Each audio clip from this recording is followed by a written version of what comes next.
Queen Sibongile Dlamini-Zulu, the first queen of the late AmaZulu King Goodwill Zwelithini, and her daughters, Princesses Ntandoyenkosi Zulu, as well as Ntombizosuthu Zulu-Duma, are challenging the validity of the late king's will.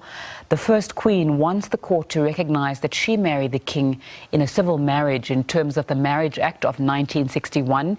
In her founding affidavit, she argues that she found herself subjected to customary marriage without her consent. Meanwhile, the princesses are questioning the latest king's will signature, suspecting it may be forged. They are asking the court to nullify the latest will.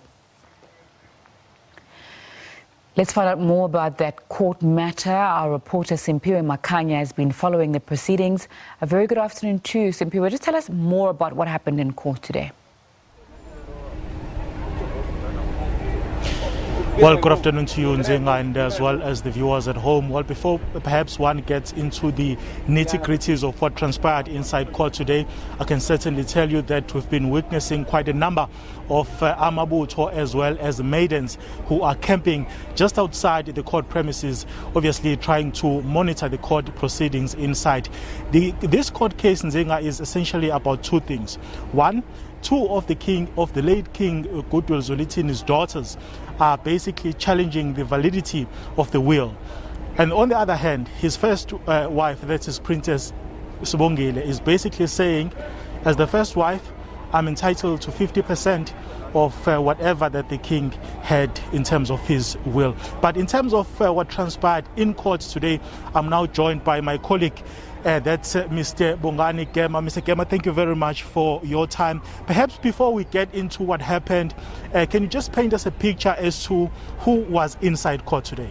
Well, thank you very much, Makhanya, and thank you to the SABC viewers. Makhanya, we're inside court for an hour because, as you know, the court proceedings started at 11.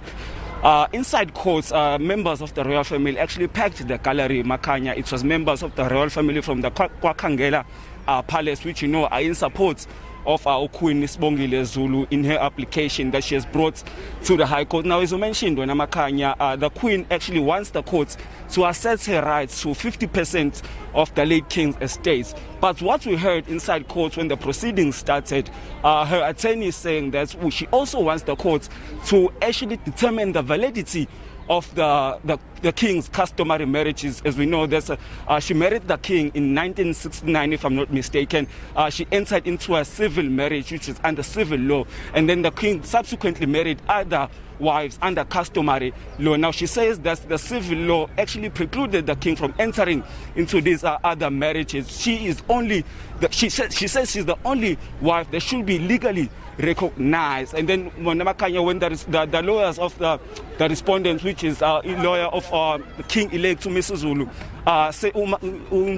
Madonsela said that, well, that was not correctly or clearly spelled out in the founding affidavits, because as Madonsela said, the Queen actually concedes that the customary marriages are actually recognized under the recognition of customary marriages acts, and he says the Queen conceded to this, so she cannot expect these courts to actually determine the validity of these marriages, which is also the same argument by the judge, who said that, well, this is not correctly spelled out, and he cannot be expected into getting into that argument, Makhanya.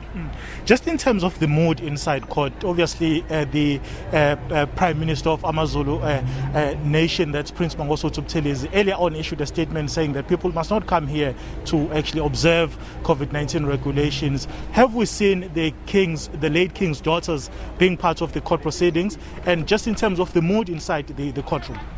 Well, Makhanya, what the people I saw inside courts, as I mentioned, are the members of the royal family who are coming from the KwaKhangela Royal Palace. The mood, well, they are very really focused on what is happening inside. We haven't had the privilege of actually speaking with them. They came in and sat down and waited for the judge to come in. They haven't engaged with members of the media so far.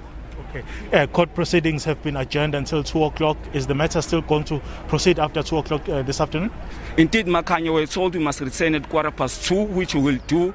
What we also find out is that the applicant is actually also intending to put an application for the judge to actually recuse himself. What we heard is that The judge sort of had a previous relationship, was there when the king was in a customary celebration when he was marrying other wives. So I think that we also expecting to hear that, because we also heard that the applicant is once the matters to stand down, they still have some issues that they want to go through. Mr. Gema, thank you very much for your time. That's our colleague there who was basically monitoring the proceedings inside the courtroom, Bongani Gema. Certainly, this is going to be a very interesting matter to follow because of what Gema has just been telling us in terms of the developments happening inside the courtroom. But in terms of outside, a lot of police have been deployed to monitor the area as a whole in terms of the courtroom. And we're just going to step out of the shot and give our viewers a sense of just how the issue of policing has been dealt with in terms of today's court proceedings. Of course, AmaZulu Prime Minister Princesses Ntandoyenkosi Zulu issued a statement a couple of weeks ago saying that people must not come here to observe the court proceedings, but should rather stay at home. But it would seem that they are not basically heeding to that call. They say they have to come here to show their support to Prince Misuzulu. It's back to you in studio, Nzenga, for now.